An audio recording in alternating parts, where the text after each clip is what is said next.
अरिहन्ताणं नमो सिद्धाणं नमो आयर्याणं नमो उवज्झायाणं नमो लोये सव्वसाहुणम् एषो पञ्चणमुक्कारो सव्वपावपणासनो मङ्गलाणं च सव्वेसिं परमं हवै मङ्गलम् ॐ नमो अरिहन्ताणम् महादेव्या कुक्षिरत्नं शब्दजितर्वात्मजं राजचन्द्रम् अहं वन्दे तत्त्वलोचनदायकं प्रभुतत्त्वलोचनदायकम् जे स्वरूप समझा विना पाम्यो दुख अनंत समझाव्યું તે પદ નમો શ્રી સદ્ગુરુ ભગવંત પરાત્પર ગુરુવે નમઃ પરંપરાચાર્ય ગુરુવે નમઃ પરમ ગુરુવે નમઃ સાક્ષાત પ્રત્યક્ષ સદ્ગુરુવે નમો નમઃ અનંત અનંત ભાવ भेदथी भरेली भली अनंत अनंत नाय निक्षेपे व्याख्यानी छे सकल जगत हित कारिणी हारिणी तारिणी भवाब्धि मोक्ष चारिणी प्रमाणी छे उपमा आप्यानी जेने तमारा खवीते व्यर्थ आपवाथी निजमा मापाई में मानी छे अहो राज चंद्र बाळ ख्याल नथी पामताय जिनेश्वर ताणी जाणी तेणे जाणी छे गुरु राज ताणी जाणी तेणे जाणी छे ओ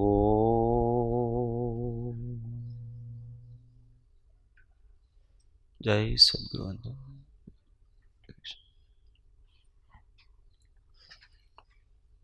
तत्वचर्चा परम तत्वज्ञ श्रीमद રાજચંદ્ર વચનામૃત 902 જડ ચેતન વિવેક સૌ સાથે પારાયણ કરીશું।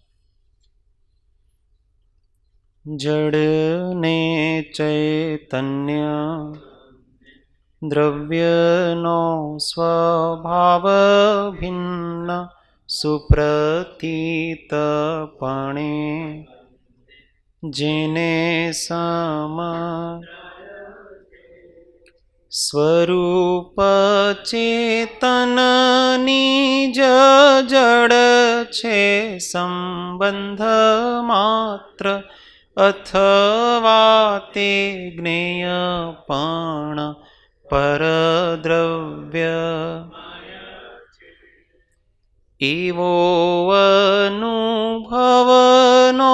પ્રકાશ ઉલ્લાસિત થયો જડથી ઉદાસી તેને આત્મવૃત્તિ કાયાની વિસારી માયા સ્વરૂપે સમાયા એવા निर्ग्रंथनो पंथ भव अंतनो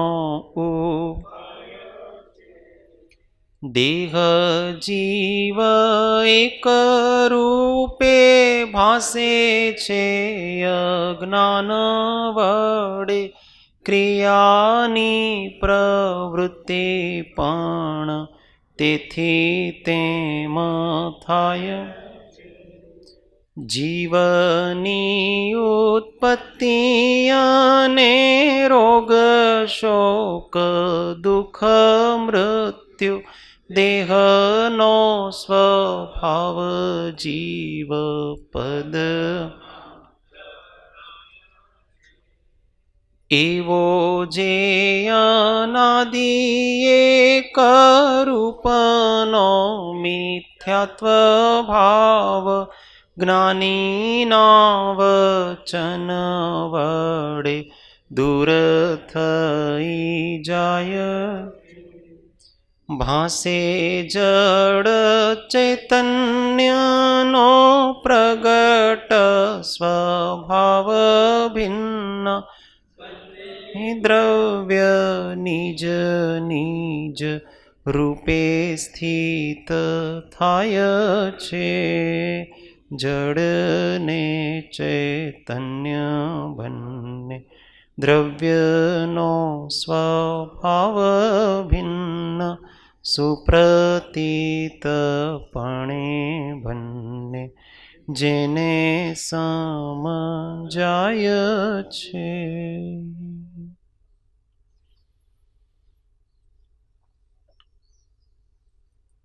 દેહ જીવ એક રૂપે ભાસે છે અજ્ઞાન વડે, ક્રિયાની પ્રવૃત્તિ પણ તેથી તેમ થાય છે. જીવની ઉત્પત્તિ અને રોગ શોક દુઃખ મૃત્યુ દેહનો સ્વભાવ જીવ પદમાં જણાય છે.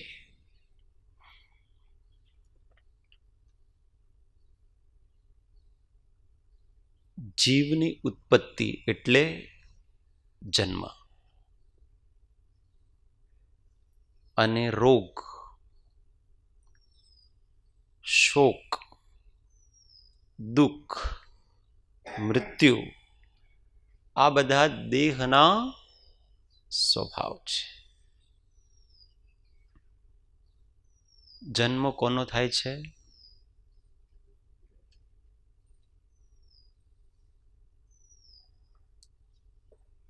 અનેકાંત. અહીંયા તો કોઈ પણ એક પક્ષ બોલતા ને જરા ડરી જવાય છે, કેમ કે સામેવાળાની અપેક્ષા શું હોય છે?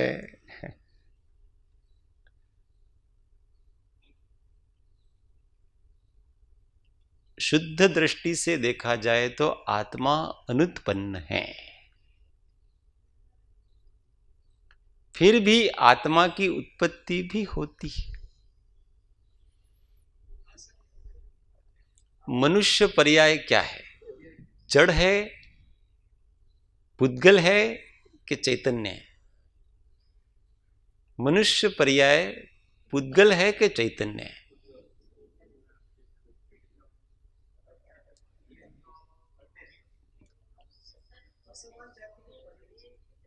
यस. तो मनुष्य है वो आत्मा की पर्याय है, शरीर की पर्याय नहीं है. मनुष्य पर्याय रूप जीव हो रहा है, शरीर नहीं हो रहा है.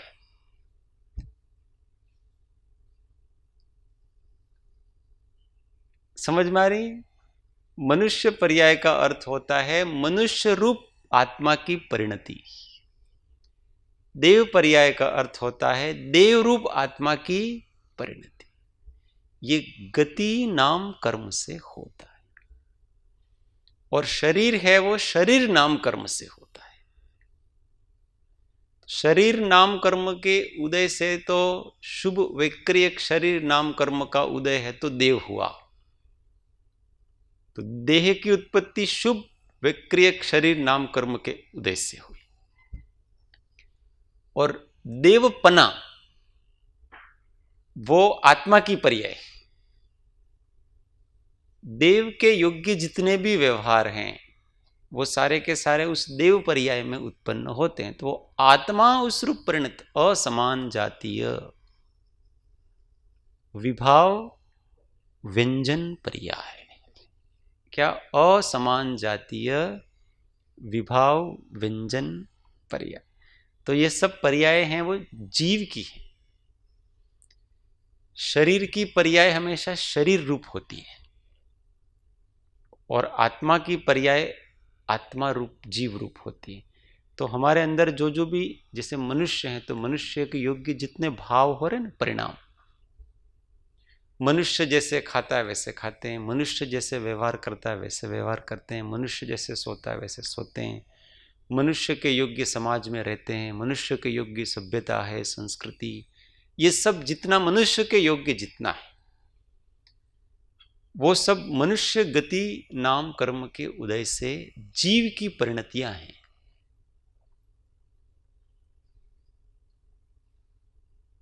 इसलिए ये शरीर की उत्पत्ति भी हो रही है और किसी अपेक्षा से विभाव व्यंजन पर्याय है वो आत्मा की नहीं है, कर्माश्रित है।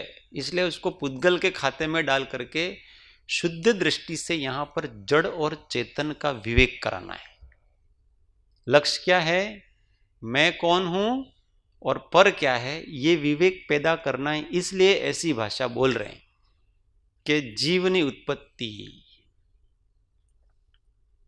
जीव का उत्पन्न होना मतलब देह सहित जीव का उत्पन्न होना। रोग, ये रोग भी दोनों हैं। पुद्गल शरीर में रोग नहीं होता है। किसी भी मृत देह में कोरोना नहीं होगा। होगा? बहुत से मुर्दे होते हैं ना, मुर्दों में आप कोरोना का वायरस डाल दो तो भी उस कोरोना का उसको कोई असर नहीं होगा। लकड़ी को कोरोना होगा? नहीं होगा कोरोना।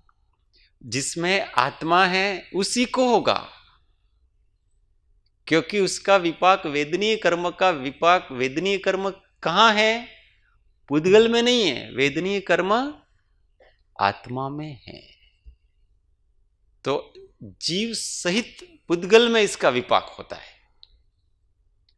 जीव रहित पुद्गल में रोगों की उत्पत्ति नहीं होती है, परंतु उसका विपाक क्योंकि शरीर में होता है इसलिए यह भी देह का स्वभाव। आत्मा ज्ञान स्वभावी है, इसलिए ज्ञान स्वभाव को देखेंगे तो ज्ञान स्वभाव में रोग नहीं होता है। होता है क्या रोग? ज्ञान में क्या रोग होगा? ज्ञान तो ज्ञान ही है, निरोगी अवस्था जो केवल जानता और देखता है, वो रोगी नहीं है। आत्मा की विकृत अवस्था है, वो है मोही अवस्था, वो रोगी है। और पौद्गलिक रोग इस शरीर के आश्रित वेदनीय कर्म के विपाक से होते हैं, इसलिए वो भी मैं नहीं, वो भी देह का स्वभाव। देह में पांचों प्रकार की देह है, इसलिए कर्म देह से होता है, सारा वेदनीय कर्म है। शोक, शोक कौन करता है? आत्मा शोक करता है। आत्मा अशोक स्वरूप है, अंतरिक्ष वाला नहीं, चेन्नई वाला नहीं, अपना अशोक। हम कैसे हैं? अशोक स्वरूप है। शोक किसके निमित्त से होता है? कर्म के निमित्त से होता है। कर्म नहीं हो तो शोक नहीं हो, इसलिए अरिहंत को शोक नहीं होता है, मोहनी कर्म नहीं। सिद्ध को शोक नहीं होता है, मोहनी कर्म नहीं। संयोग वियोग का शोक उत्पन्न नहीं होता है, इसलिए इसको भी देहाश्रित, कर्माश्रित है। कर्मण देह उसके आश्रित है, इसलिए उसको भी देह का स्वभाव। दुख, आत्मा का स्वभाव दुख नहीं है। आत्मा का स्वभाव क्या है? आनंद, सुख। अनाकुलत्व लक्षणाः, अनाकुलत्व जिसका लक्षण है, ऐसी सुख नाम की शक्ति है जो आत्मा का स्वभाव है। इसके विपरीत दुख है, वो मोहनीय कर्म का विपाक है। इसलिए कर्म का विपाक है, इसलिए मैं नहीं। इसलिए देखना, जब जब भी हम दुखी हो रहे हैं, इसका मतलब हम नहीं है। जो दुखी है वो मैं नहीं हूं। दुख का ज्ञाता है वो मैं हूं। कितनी सरल सी बात है।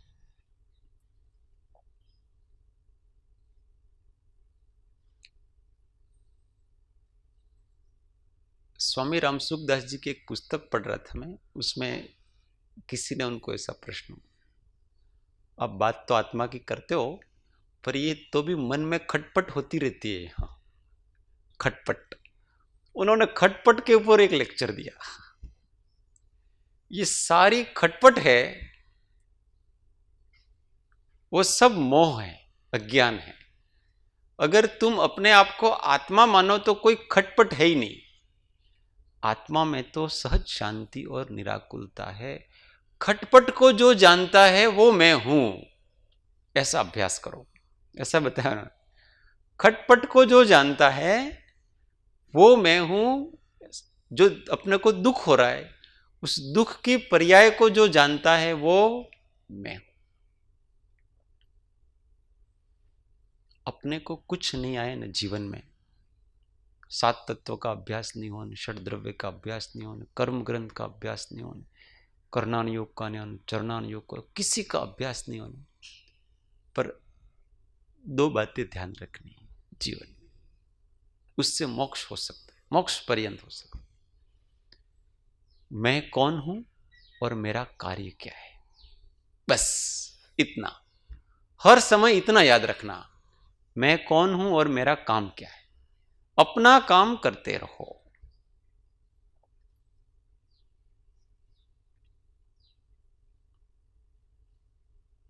शरीर में रोग हो रहा है तो मैं कौन हूं और मेरा काम क्या है। तो मैं तो रोग नहीं हूं, मैं तो चैतन्य आत्मा हूं, और काम क्या है मेरा, जानना देखना। हूं स्वतंत्र निश्चल निष्काम, ज्ञाता दृष्टा आत्मराम। हूं स्वतंत्र निश्चल निष्काम, ज्ञाता दृष्टा आत्मराम। मैं वह हूँ जो है भगवान, जो मैं हूँ वह है भगवान।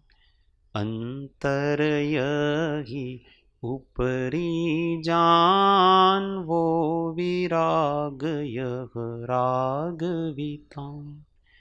हूँ स्वतंत्र निश्चल निष्काम, ज्ञाता दृष्टा आत्मराम।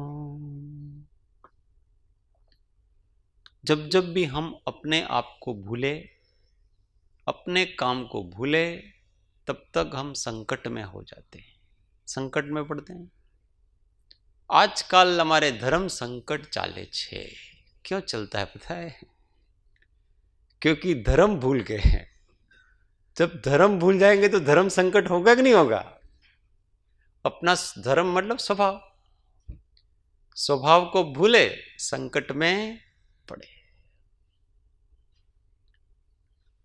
अपने को आप भूल के हैरान हो गया, माया के जाल में फंसा वीरान हो गया। अपने को आप भूल के हैरान हो गया, माया के जाल में फंसा वीरान हो गया। जड़ देह को अपना स्वरूप मान मन लिया, जड़ देह को अपना स्वरूप मान मन लिया। दिन रात खान पान काम काज दिल दिया, दिन रात खान पान काम काज दिल दिया। पानी में मिल के दूध एक जान हो गया, पानी में मिल के दूध एक जान हो गया। माया के जाल में फंसा वीरान हो गया, माया के जाल में फंसा वीरान हो गया, अपने को आप भूल के हैरान हो गया, माया के जाल में फंसा वीरान हो गया।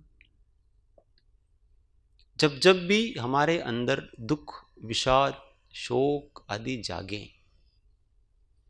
कर्म का उदय है, जागेगा, पूर्व में बांधे हैं, उदय में आएगा, तो अपने स्वभाव को याद करना।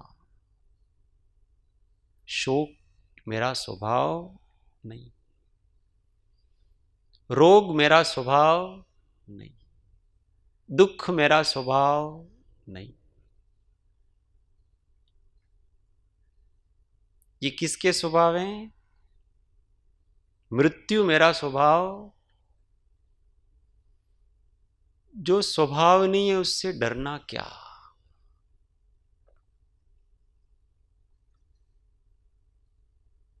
डर समाप्त करना है तो हमको कैसे भी करके आत्मा का श्रद्धान करना पड़ेगा। तो इसको बताए कि देहनो स्वभाव जीव पद्मा जणाए छे।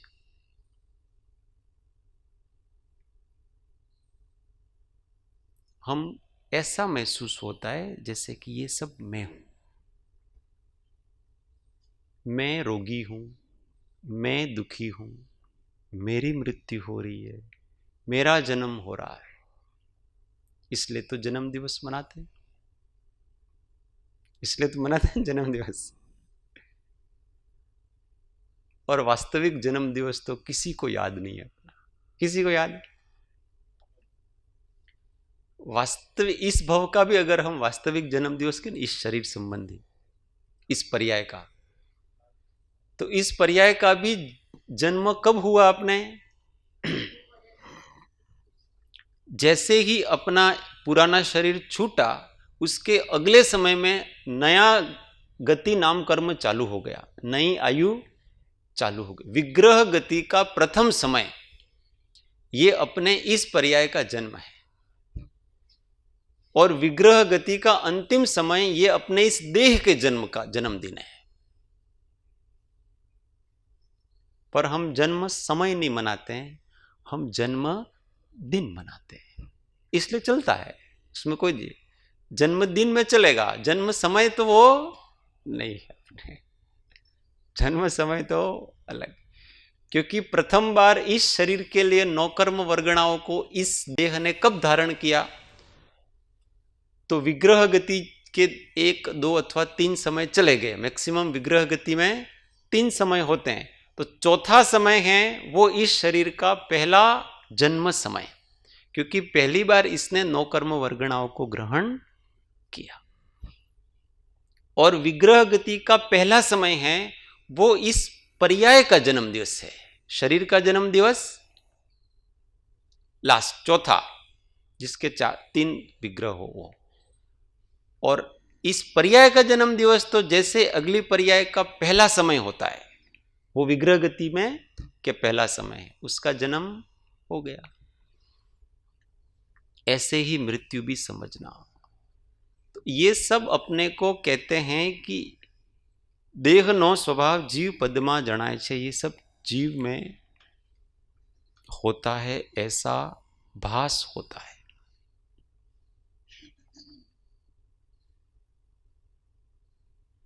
ऐसा भास नहीं हो, इसका क्या उपाय? कि एवो जे अनादि एक रूप नो मिथ्यात्व भाव। एक रूपता का मिथ्यात्व भाव कब का है?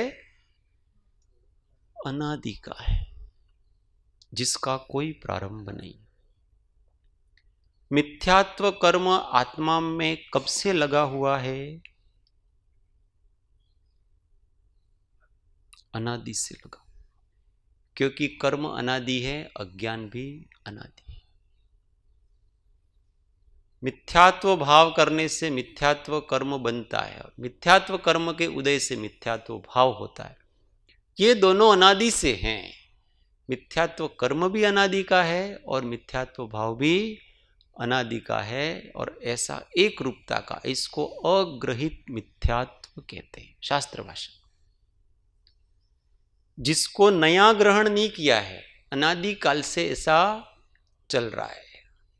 मैं सुखी दुखी में रंग कराओ, मेरे गोधन गज धन प्रभाव, ये अनादि का है।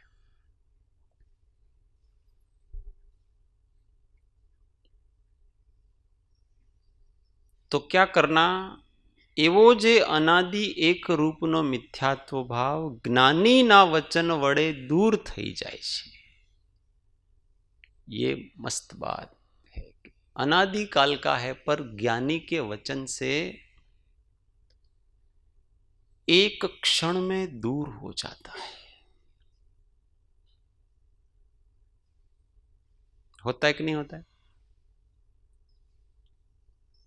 1000 वर्ष तक किसी कमरे में अंधेरा हो और फिर दीपक जलाओ तो उस अंधेरे को दूर होने में कितना समय लगता है? दीपक जलाने के अंधेरा। इसलिए अनादि काल का अज्ञान अंधकार हमारे हो, पर ज्ञानी के वचन की एक किरण अपने अंदर वो प्रकाश कर सकती है।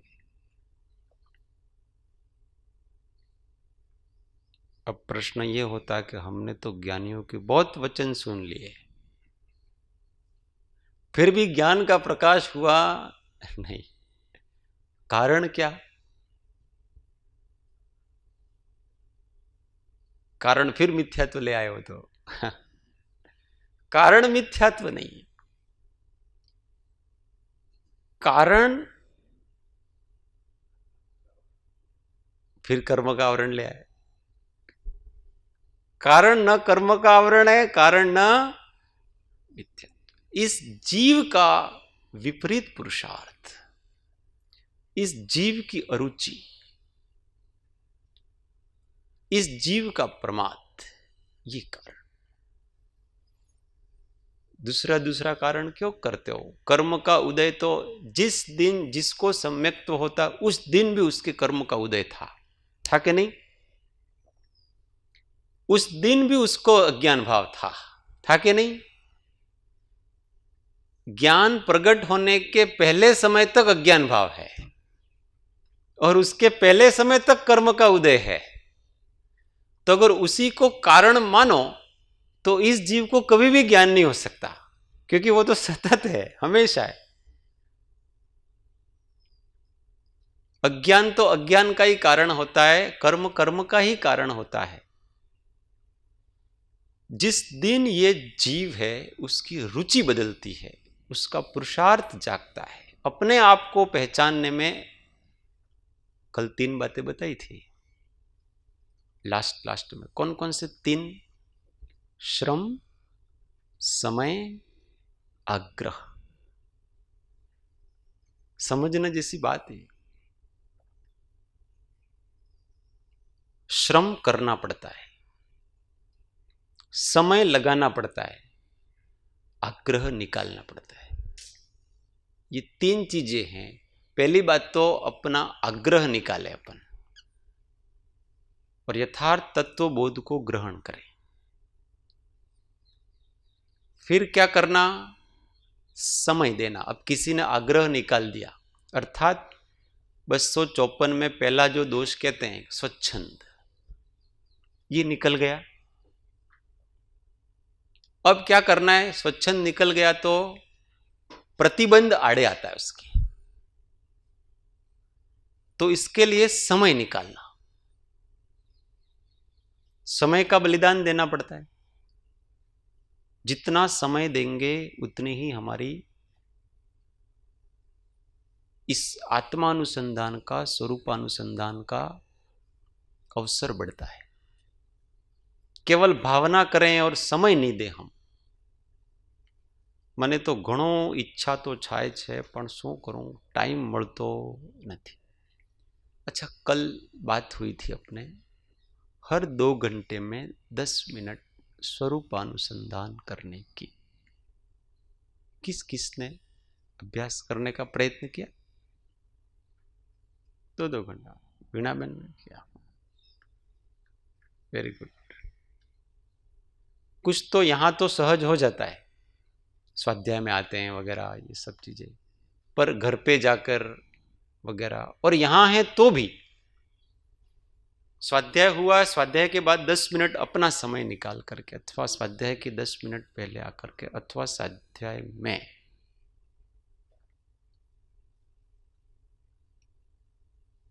क्या बात चल रही थी अपने?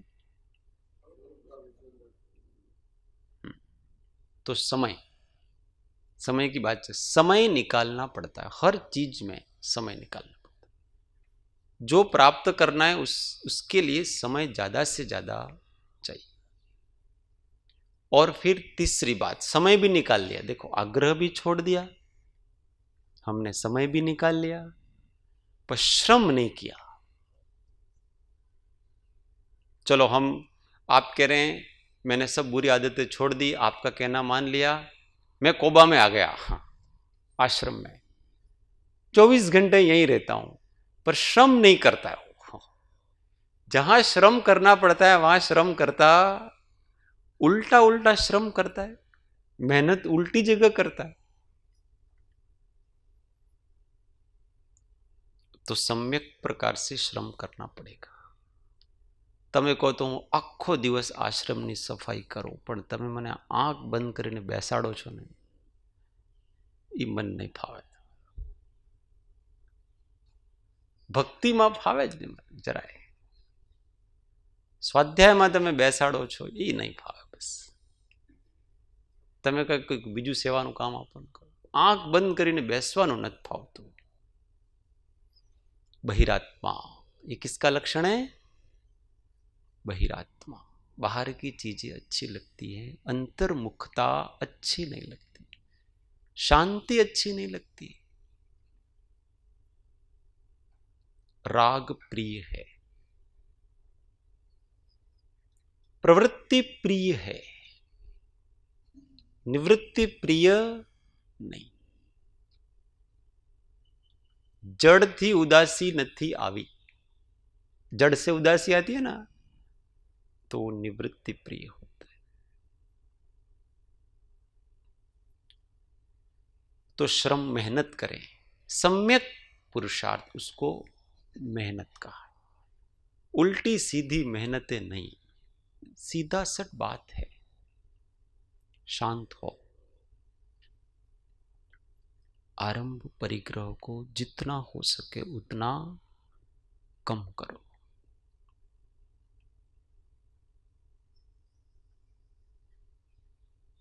अब ऐसा कहती जीव की सारी ऊर्जा आरंभ परिग्रह को त्याग करने में लगती है. ये तो आपके स्वरूपानुसंधान के लिए थी, वो हो गया ना बस. अब करना क्या है?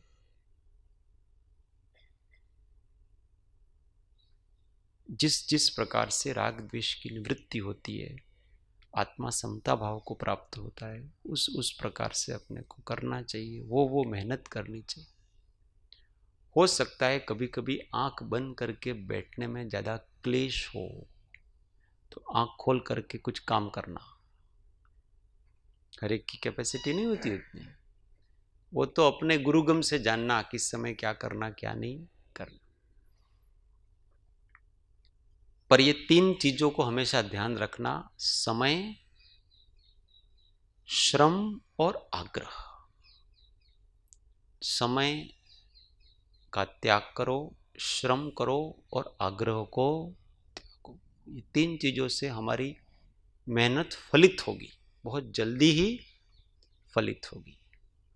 इस कारण से नहीं हो रहा, हम ये तीनों चीजें कम करते हैं, अथवा तो जैसा होना चाहिए वैसा करते नहीं. श्रम किस में करना? मेहनत किस में करनी अपने को? तो स्वभाव में ठहरने में मेहनत करनी.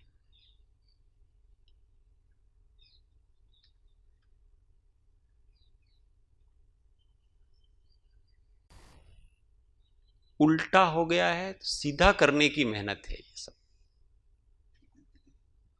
सीधा होने की मेहनत करनी, अपना सारा उपयोग अपने स्वरूप की दृष्टि में, जितने जितने भी दोष हैं ना, उन दोषों को ढूंढ ढूंढ करके निकालना, ये श्रम है। और ठहरते जाना, वस्तु को समझते जाना और ठहरते जाना, समझते जाना, ठहरते जाना, समझते जाना, ठहरते जाना। ऐसा करते करते करते समझाते समय गया और फिर समय रहा। दो चीजें लिखी हैं, दोनों के अर्थ बताएं कृपाल ने। समय गया, समय रहा। समय गया में दर्शन मोनी गया, आत्मज्ञान प्रकट हुआ, वो समय गया। और फिर चारित्र प्रकट हो जाए तो समय रहा, स्थिरता आ गई हमेशा के लिए। तो सबसे पहले तो समय गया, मिथ्यात्व जाएगा तो हम समा जाएंगे, और फिर उस अवस्था में धीमे धीमे चारित्र प्रकट होगा, संयम प्रकट होगा, तो उसमें ज्यादा देर तक रह सकते हैं। अभ्यंतर चारित्र की आवश्यकता है। जितनी आत्म रुचि बढ़ती है उतना उतना अभ्यंतर चारित्र का विकास होता है। चारित्र है वो श्रद्धा का अनुसरण करता है हमेशा। जितनी जितनी रुचि बढ़ेगी उतना उतना चारित्र बढ़ता है। इसलिए रुचि बढ़ाओ, ऑटोमेटिक सब चीजें बढ़ जाएगी। पर रुचि तो नहीं हो रही, आपको रुचि कैसे बढ़ाना, प्रश्न ये आया। रुचि कैसे बढ़ाना, नहीं होती। तो फिर ज्ञानी ना वचन, बार बार ज्ञानियों के वचनों को याद करते रहना, याद करते रहना, याद करते रहना, तो रुचि बढ़ेगी। परावर्तनों के स्वरूप को याद करते रहना, 12 भावनाओं को याद करते रहना। ऐसे याद करते करते रुचि अपने आप बढ़ जाती है। तो ज्ञानी ना वचन वड़े दूर थई जाए छे, दूर हो जाता है। भासे जड़ चैतन्य नो प्रगट स्वभाव भिन्न, બંને દ્રવ્ય નિજ નિજ રૂપે સ્થિત થાય છે। ભાસે જડ ચૈતન્યનો પ્રગટ સ્વભાવ ભિન્ન, प्रगट मतलब साक्षात, स्पष्ट रूप से अलग हैं, ऐसा अनुभव में आ जाता है। प्रगट का मतलब अपरोक्षानुभूति। इस शरीर से, कर्म के उदय से, शुभाशुभ भावों से, इन सब से जुदा कोई एक तत्व है, चैतन्य तत्व है,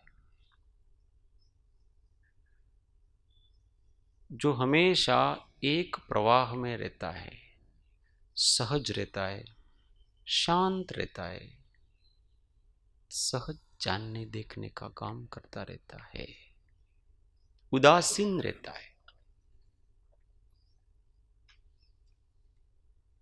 अलग हो गया, अब संसार से अलग हो गया सब।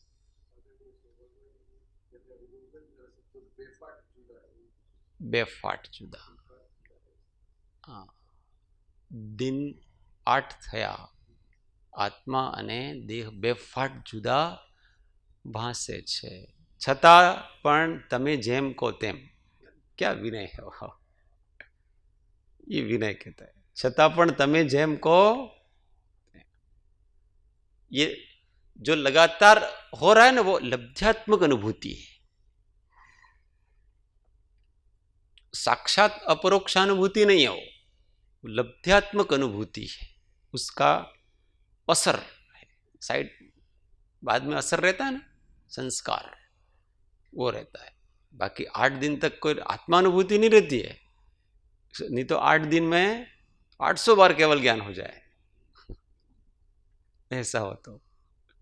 पर ऐसा नहीं रहता है, वो लब्ध्यात्मक अनुभूति होती है। वो तो जिसके विवाह होता है ना, विवाह, तो विवाह के जो पहले 8-10 दिन कैसे जाते हैं, 11, 1 महीना कैसे जाता है, 2 महीने कैसे जाते हैं, वो अनुभूतियां अलग होती है, वो असर है ना, साइड इफेक्ट उसका। ऐसे ये इसका है, शुरुआत में उसको ऐसा, उसका ज्ञान, उसका वैराग, उसकी वो सब कुछ इस प्रकार का, फिर धीमे धीमे सहज होता जाता है। शुरुआत में ऐसा होता, बहुत अधिक उसका प्रभाव रहता है। कोई भाव अनादिकाल से जिसको कोई देखा ही नहीं हो, कोई चीज ऐसी देख लियो ना अपनों ने जो कभी जीवन में नहीं देखी, तो कितने दिनों तक याद रहता है, मैंने कभी नहीं देखा जीवन में। कोई ऐसी दुर्घटना देख ली अथवा कोई अच्छी घटना देख ली, कितने दिनों तक याद रहता है अपने को, उसको, उसके प्रभाव को निकालते निकालते कितने दिन, और फिर स्थायी प्रभाव होता है तो लब्ध्यात्मक अनुभूति होगी। जो अपने तीसरी मंजिल में पहुंच गया ना अंदर, तो हमेशा वो रहता है बैक ऑफ माइंड। तो यही कह रहे, भाषे जड़ चैतन्य नो यहाँ प्रगट स्वभाव भिन्न, बन्ने द्रव्य निज निज रूपे स्थित थाय छे। इतना अधिक अभ्यास करें अपन, गहरा गहरा गहरा गहरा आत्मा का, कि दो द्रव्य स्पष्ट अलग हमको लगे। इसके लिए हमको तत्व ज्ञान पूर्वक रागादि को बहुत कम करना पड़ता है। तत्व ज्ञान पूर्वक कषायों को कम करते जाओ तो प्रशांत भाव की अनुभूति होती है, वो आत्मा है। शांति है, वो क्या है? आत्मा है। हमेशा एक प्रशम भाव, सहज भाव, शांत भाव,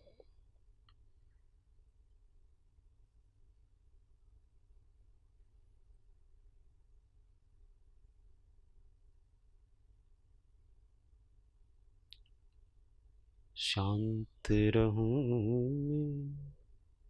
शांत बनूं, निज शांति को ध्याऊं मैं, निज शांति को ध्याऊं मैं। गुरु कृपा का अंजन पाकर, गुरु कृपा का अंजन पाकर, स्वरूप समाधि पाऊं मैं। शांत रहूं मैं, शांत बनूं मैं, निज शांति को ध्याऊं मैं, निज शांति को ध्याऊं मैं। जागृति पूर्वक मौन, सतत आत्मस्मरण, इससे प्रशांत भाव पड़ता है। देखो कभी कभी हम मौन भी हो जाते हैं, मौन हो जाते हैं। बहुत से वो पूज्य मोटा के वहां मौन मंदिर है, किसी 11 दिन का, 21 दिन का, 36 दिन का मौन, और वहां से छूटते हैं, फिर देखना मजा। 11 दिन मौन रहे, उसका जो लगातार निकलता है दिव्य ध्वनि खीरती रहती है। केवल मौन रहा हो, अंदर रोक रखा है उसने, स्फुरणाएं आ रही है और उसको रोक के रखा। बोलना चालू करता है तो फिर वो दुगुने तिगुने 4 गुने वेग से बोलता। जागृति पूर्वक का मौन नहीं। अगर जागृति पूर्वक का मौन है तो आपको 12वें दिन बोलने की इच्छा नहीं होगी। अभी थोड़ा इसको और बढ़ाया जाए, जितनी इसकी योग्यता है, जितनी हर एक की योग्यता होती है। योग्यता कैपेसिटी से अधिक कभी भी कुछ करना, नहीं तो लोग पागल हो जाते। किसी को कुछ बोलना ही नहीं, तेरे को अंदर न अंदर पागल हो जाता है। इसलिए शब्द लगाया जागृति पूर्वक, भेद ज्ञान पूर्वक, मौन तत्वाभ्यास, इससे प्रशांत भाव होता है। इसमें स्वाध्याय बहुत उपयोगी है। जिसका स्वभाव स्वाध्याय निष्ठ होता है ना, वो हमेशा प्रशम भाव में रहता है, अकेले अकेले वो अपना करता रहता है। स्वाध्याय है वो सारी दुनिया से कनेक्शन काट देता है। इसलिए स्वाध्याय निष्ठ होना चाहिए।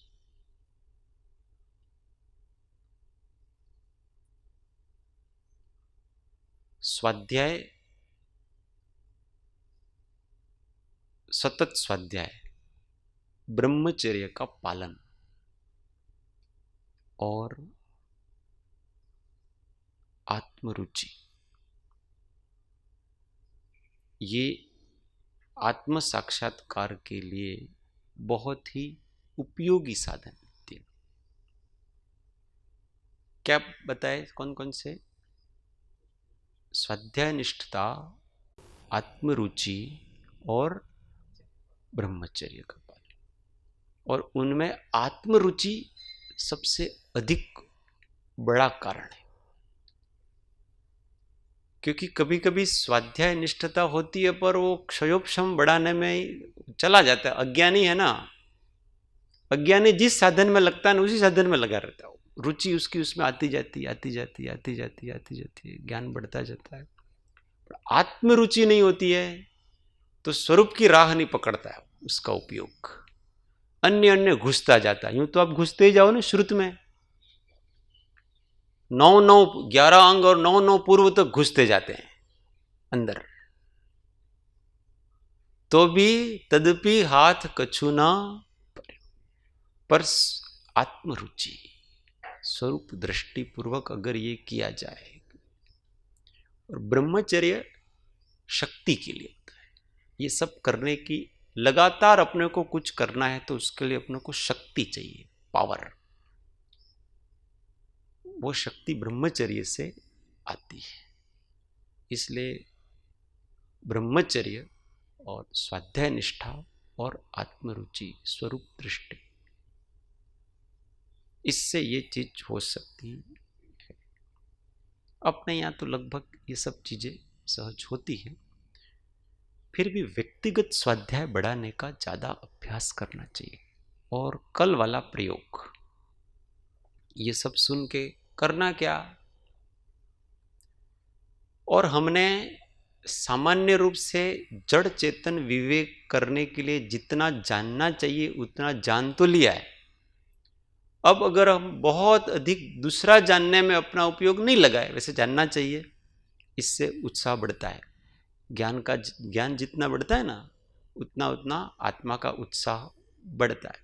पर चलो हमारी वो भी योग्यता नहीं है इंद्रिय वगैरह, तो जितना जाना है उस सबको क्या करना, संग्रहित करना,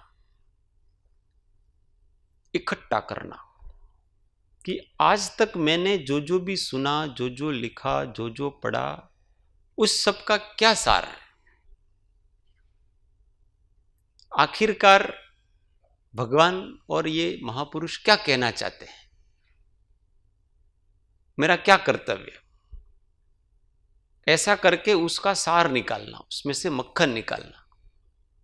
और सब लोग ये कहते हैं ये करना चाहिए, और उसको ऐसे करना चाहिए। उपाय भी अंदर से आएगा, ध्येय भी अंदर से आएगा, और ध्येय को साधने के साधन भी अंदर से आएंगे। सब अंदर से मिलता जाएगा। हम अपने आप के साथ कम रहते हैं, अपने ऊपर ही हमको विश्वास नहीं, इसलिए अपने ऊपर अधिक विश्वास रखना। अपने आत्मा को ही पूछे ना, हमारा भगवान अंदर बैठा है, मुझे सच्ची राह दिखाओ, कुछ समझ में नहीं आ रहा है, मैं क्या करूं, किधर जाऊं। ईमानदारी से शांत होकर के अपने ही भगवान को पूछना। अंदर से आवाज आएगी, जरूर आएगी। किसी का आत्मा आज तक कभी झूठ नहीं बोला। चाहिए क्या? ईमानदारी, सच्चाई चाहिए। और सच्चे हृदय से हम मार्ग पूछेंगे अंदर अपने आप को, तो मार्ग मिलेगा। अथवा कोई न कोई संकेत उससे अपने को मिलेंगे कि हम उस राह पर चल पड़ेंगे। पर कभी कभी हम अनदेखा कर देते हैं संकेतों को। आवरण मन है वो अंतःकरण पर भारी पड़ जाता है। एक दिन मन और अंतःकरण की बात ली थी। मन हमेशा कर्माधीन होता है और अंतःकरण है वो आत्मा की आवाज। तो वो मन उसके ऊपर भारी पड़ जाता है। कभी आज तो रही आवाज बराबर आ रही है, ये करना चाहिए, मेरी दिशा ये जानी चाहिए। फिर भी अनुभवियों को, बड़े लोगों को अपने सिर पे रखना चाहिए। कभी कभी मन की आवाज को अंतःकरण की आवाज समझने की भूल ये जीव कर सकता है। ऐसे ही कर्म का जिसका उदय होता है ना, वो उसको इस प्रकार से बार बार बार बार गलत दिशा में जाने के इंट्यूशन अंदर से आ जाते। वो मोहनी कर्म का जाल, मेरा मन तो ऐसा ही कहता है। मन की मन नहीं मान रहा बस मेरा। इसलिए गुरुगम विवेक को हमेशा जागृत करना चाहिए। किसी अपने से अनुभवी को पूछें कि हम, मेरा बार बार बार बार ऐसा विचार आता है, आपकी क्या राय है इसमें। जो इन सब परिस्थितियों से निकल चुके हैं और निकल करके अपनी स्वसत्ता के द्वार तक पहुंचे हैं, उन्होंने बड़ा पुरुषार्थ किया। उस स्वसत्ता के द्वार तक पहुंचने में उनको ये सब चीजें जो एक साधक को बीच में अवरोध रूप आती हैं, वो सब चीजें उनके जीवन में आई है। इसलिए अपना अच्छी तरह से मार्गदर्शन कर सकते हैं।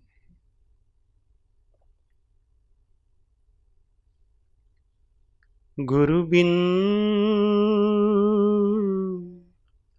कौन बतावे बात, बड़ा विकट यम घाट हो, बड़ा विकट यम घाट। भ्रांति की पहाड़ी नदिया बीच में, अहंकार की लाट,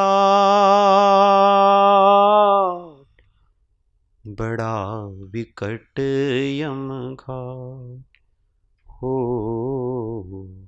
बड़ा विकट यम घाट। गुरु बिन कौन बतावे बात, बड़ा विकट यम घाट हो, बड़ा विकट यम घाट। ओ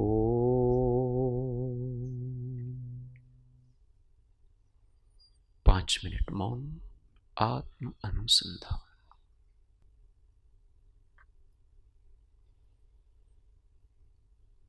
सावधान, लंबी गहरी श्वास, ओमकार।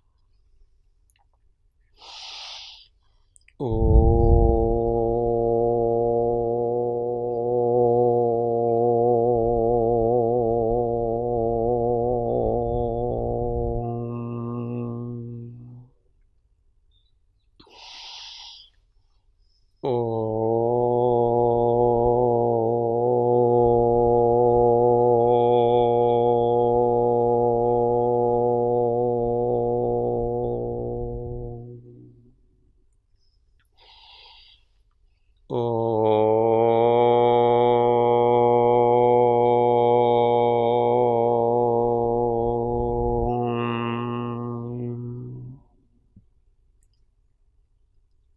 सर्वे भवन्तु सुखिनः सर्वे सन्तु निरामया सर्वे भद्राणि पश्यन्तु मा कश्चित् दुःखभाग् भवेत्।